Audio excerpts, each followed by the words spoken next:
Hey gang, AV here. Welcome to my review of the G.I. Joe Pursuit of Cobra Zartan, the Master of Disguise. Here he is in the packaging. As you can see, is a blister carded figure with the figure showcased in the bubble, so you can see the figure itself as well as the majority of his packaging right through the package there. Here is the back of the card, which denotes that he is part of the Desert Battle assortment. Wasn't necessarily an assortment, it was more of like a sub-team, I guess, of the Pursuit of Cobra line. I'm not sure how else to categorize it, but he's definitely meant to be a desert combatant. That's basically what it's trying to say. Up here is a blurb, which basically says, G.I. Joe is the code name for a special operations unit of highly trained men and women. Their purpose is to defend the world against Cobra, a ruthless organization with criminal tentacles in every nation on Earth. It's obviously a homage to the little blurb we used to get during the G.I. Joe cartoons back in the 80s. Obviously reworded a little bit, but more or less the same message. He also comes with a file card that you can clip and save. We're going to have a closer look at that right now because I actually have the figure out of the packaging already. So here is the file card. If you wish to read it, feel free to pause the video and do so now. Again, always a fan when they include that kind of thing. Just helps flesh out the characters that you're buying the figures for. As you can see, I do have the figure and all of his accessories out of the package already. I'm just going to angle the camera up again just so that we get a decent perspective on everything. Here is his figure stand to start off with. It says Zartan in the front. Has a raised Cobra sigil right there. 2-foot pegs. Hollow bottom. Just copyright material in there. Pretty basic, but I love the fact that they include them. I mean, they're always good to have. He comes with 2 identical machetes. Molded in gray plastic.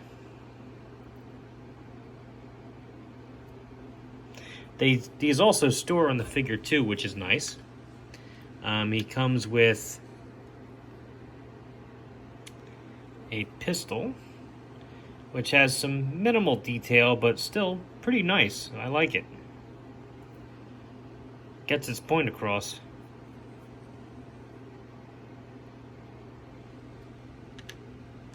He has an assault rifle, I believe.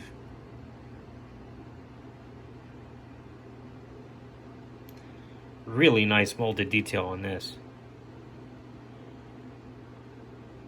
Not just your stamped out plastic gun. I mean, this has two different clips, foregrip, flashlight. Really, really nice weapon.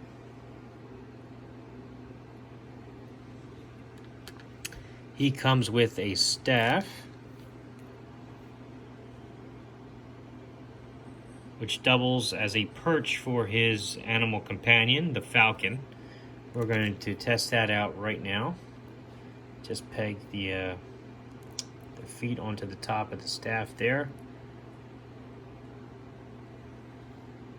Falcon does perch up on top.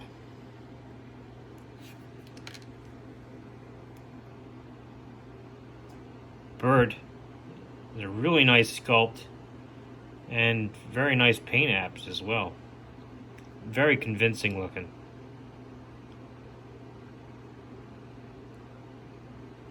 The bird itself also has an accessory. Besides the staff, he also comes with this hood to cover its eyes so that it won't fly away or attack when not required to. And this just simply rests on top of the bird's head. Whoops. It'd be more convincing if I said it without dropping it. But anyway, it does rest right on top of the bird's head there. And looks pretty decent while it does it too. He has a satchel which gets slung over his back and rests on his back. Goes pretty flush against the figure too. I'm just going to show off the figure really quick. Put that on top of there.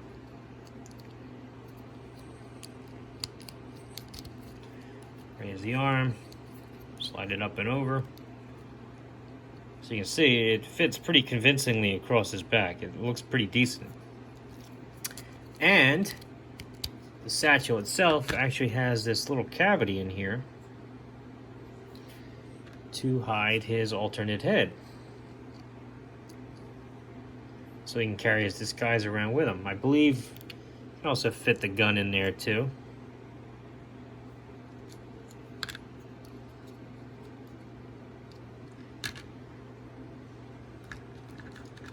While I have it in hand, here is his alternate head.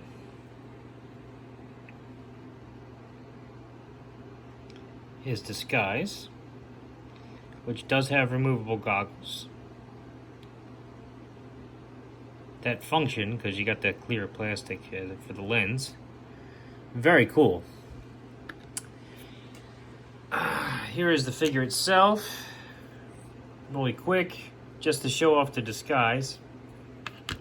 Actually, here's the vest that he also comes with for the disguise.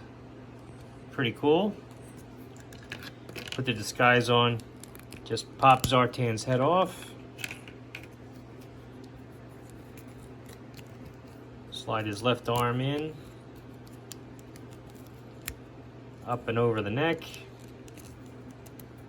And unlike other toy lines and even G.I. Joe's, this actually pegs very easily.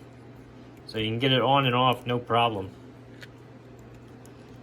Peg the alternate head on. And here he is. Pretty cool. You have a completely different character. Very nice. Alright. So now, almost done. Let's get this off of here. There you go. And last but not least, here's Zartan's shroud on the figure. Fits pretty loose, but I'm alright with it. Drapes naturally enough. Peg hole is still accessible through the back there.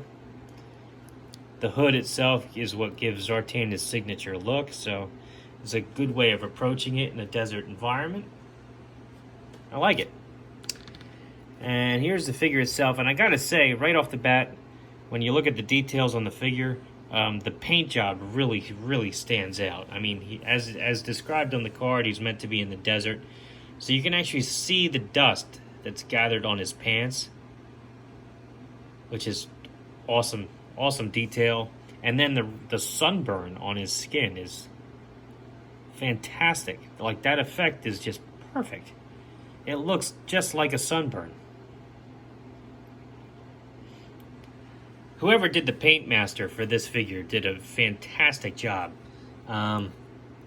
Here is his articulation. His head does a full 360. Can look up and down. No real tilt side to side, a little bit, but not much. Arms will do a full 360. They can go up pretty high. There's nothing at the bicep.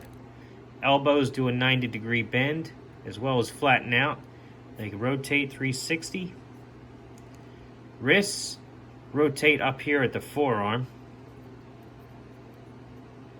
And there's no hinge there, obviously. He's got ab crunch. Legs can go up, back, out. Double jointed knee, can kick his heel back about that far. Ankles, full rotation, 360. Point his toes down and point his toes up.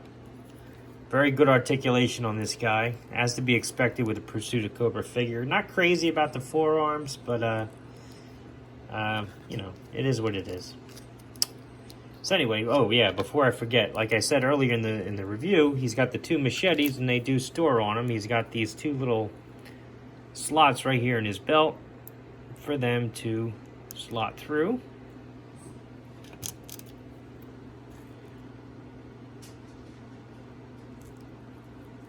Come on, don't make a liar out of me. Get up in there.